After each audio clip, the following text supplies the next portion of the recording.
May is Endangered Species Month, a time to highlight the animals fighting to survive and the people working to protect them. Right here in Western Washington, PAWS operates the region's largest wildlife sanctuary, caring for hundreds of species each year, including some that are threatened or endangered. Through its partnership with Colossal.org, the nationally registered fundraiser behind America's favorite pet, millions of dollars have been raised to support PAWS's rehabilitation efforts. Steve's down in the Arc Lounge right now with Andi Anderson, the Senior Director of Outreach with PAWS, and Harrison Edell, PAWS CEO, to talk about the work happening behind the scenes to help wildlife across the Northwest and how the fundraising support has helped make their 25-acre wildlife rehabilitation center possible. Steve. Yes, you guys do some really important work. Thanks for being here. It's good to see both of you. Thank you for having us. Andi, I want to start with you, and I understand that you guys have helped take care of about 200 different species of animals at PAWS so far this year.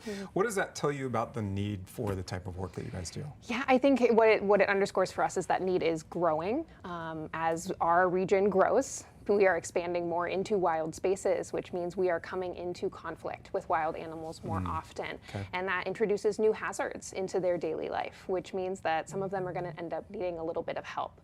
And that's where PAWS comes in. We get those animals healed and returned to the wild where they belong. Yeah, and you've, I think, done this line of work for about 20 years now, so about 2 decades, which is a long time.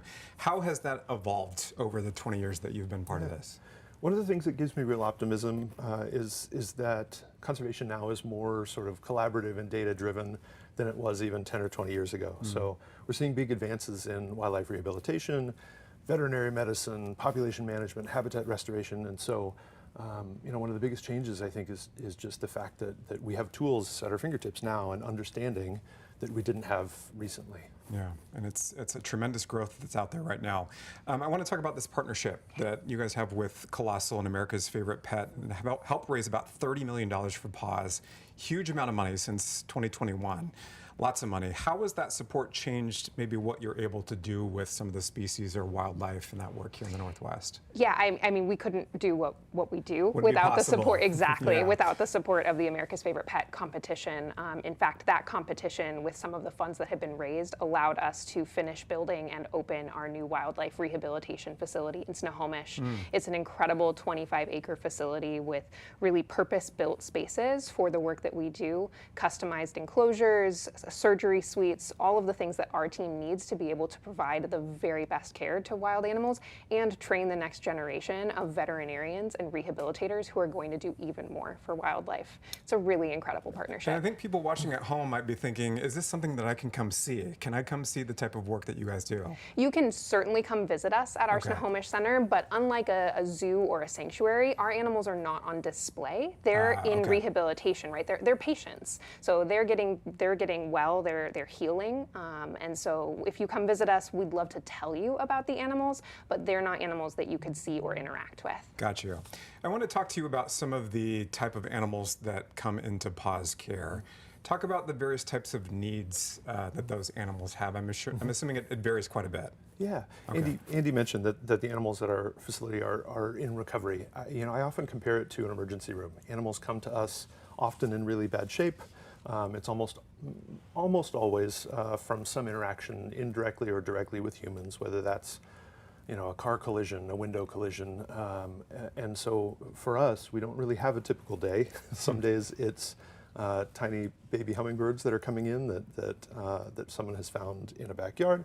Sometimes it's a black bear cub that's coming in as an orphan. And so the needs vary with the cases. Now is our busiest season, so we have animals coming in every hour, and we don't often know exactly what we're going to find when we open up that box when somebody brings an animal to us in need of treatment. So it's every species that is native to Washington. So it's a huge variety of amphibians, reptiles, birds, and mammals. You name it, we've seen them. Runs the gamut. Why now would be the busy season? Why now? Yeah, we're right in the beginning of the spring season, so we see a lot of baby animals that are coming in. Okay. So if mom or dad is hit by a car, youngsters come in to us as orphans. Animals that are, you know, leaving the nest or leaving the den for the first time, who haven't really figured out how to navigate the world, sometimes come to us having gotten into trouble. So it is definitely a a peak in our busiest season. When you're looking at kind of the bigger ecosystem for people that are watching at home, are there things that you wish they knew a little bit more about how wildlife sort of plays into the greater scheme of things? Yeah, we're lucky here in the Pacific Northwest because we have nature everywhere we Everywhere. turn. It's all around us, and so that means we share our habitats with a lot of wildlife, which is a beautiful thing. Yeah. I think sometimes people underestimate how impactful we are on the animals around us. Simple actions can make a huge difference. So avoiding a glue trap and finding some more humane way to manage rodents, disposing of fishing line the right way, finding bird-safe stickers or bird-safe glass for your home. Some of those little changes can make a huge difference for wildlife. And really quickly, since we're running short on time, how can people find more information about helping out? There are lots of ways to get involved at paws.org. You can volunteer with us and help support the animals in our care, and you can also sign up to support us financially as well to make sure we can deliver that really good care to the animals in need. Amazing. Andi, Harrison, thanks very much. Thanks, Steve. Thanks Thanks for again for having the us. work that you guys do. A very important organization in our community, Tyra. Absolutely, Steve. Yeah, thank you so much for that great interview.